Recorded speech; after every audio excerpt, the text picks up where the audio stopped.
So as we extend our chords to include more notes, the next type of chord that we encounter is a seventh chord.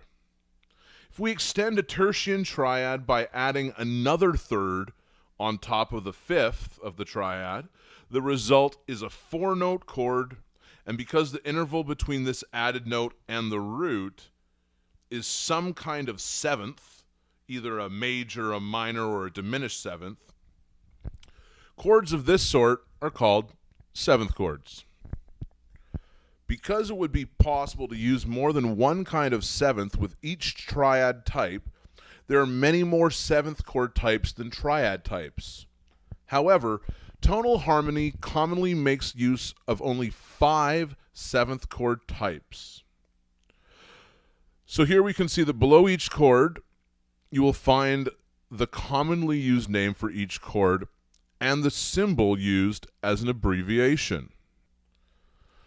So here we can see 5 different seventh chords.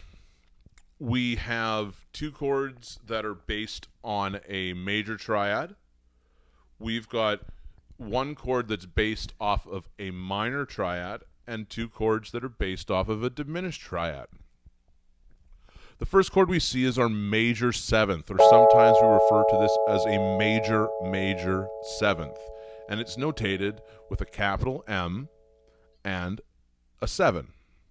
With our major seventh, we have a major triad in the bottom, and then we add a major seventh on top of that. One way to figure out a major seventh is to go to your root and move down a semitone. So in this case, A is our root, our seventh is G sharp. Our next seventh chord, in classical music, we often refer to it as a major minor seventh, but in pop music and jazz, it's often referred to as a dominant seventh. It is built by taking a major triad in the bottom, just like our previous chord, but instead of using that major seventh, we utilize the minor seventh. So that's going down a full tone from our tonic. So here we can see the A as our tonic and a G natural as our seventh. Then we've got our minor seventh, or our minor seventh, being that you have a minor triad with a minor seventh above it. It is notated with a lowercase m7. Our 2 diminished chord types are a half diminished seventh and a fully diminished seventh. With our half diminished seventh, we take that diminished triad that we saw earlier and add a minor seventh. Because it has a minor seventh, it's only half diminished.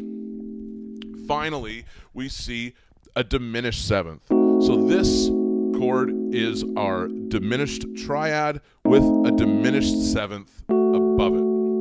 And like they said, there are many other chord types as well. Quite soon, we will begin composition exercises using triads. Although seventh chords will not be used in composition exercises for some time, you will nevertheless begin to become familiar with them from an analytical standpoint through examples and analysis assignments.